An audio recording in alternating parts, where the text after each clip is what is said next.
Video వీక్షిస్తున్నటువంటి ప్రతి ఒక్కరికి మరొకసారి నా హృదయపూర్వక ధన్యవాదాలు తెలియజేస్తున్నాను. అమతేజ గారితో ఆయన ఫోన్ నెంబర్ ఎవరో పంపిస్తే ఇప్పుడే మాట్లాడాను, డైరెక్ట్ కాల్ చేసి మాట్లాడాను, నేనే కాల్ చేశాను.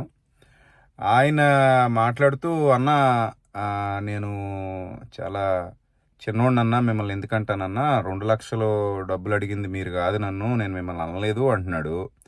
అలాగే ఈరోజు వైరల్ అయింది ఏదో వీడియో కదా, ఇన్స్టాగ్రామ్లో అది పెట్టారని చెప్పి పంపించారు. ఆ వీడియోలో స్వస్థత విజయవాడకు రా, అది చూసిన తర్వాత నీ వాళ్ళే వచ్చి నేను తొంతారు, ఛాలెంజ్ చేస్తున్నాను అనేదో మాట్లాడిన వీడియో ఉంది కదా, అది కూడా మిమ్మల్ని అనలేదన్నా, ఎప్పుడో 3 నెలల క్రిందట వీడియో, అది ఈరోజు కావాలని ఎవరో మీకు పంపించారు అని అంటున్నాడు.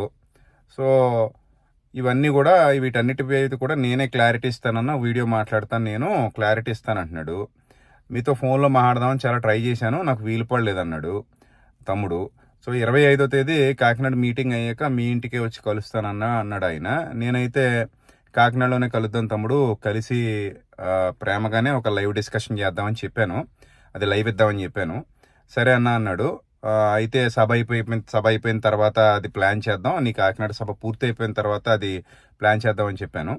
సో కాబట్టి చాలామంది కోతి కొబ్బరికాయ దొరికినట్టు తెగ వీడియోలు మహాడేసుకుని ఇష్టం వచ్చినట్టు వాళ్ళకి నచ్చినట్టుగా పెట్టేసుకుంటున్నారు కొంతమంది. సో వీటన్నిటి మీద కూడా నేను క్లారిటీ ఇస్తాను.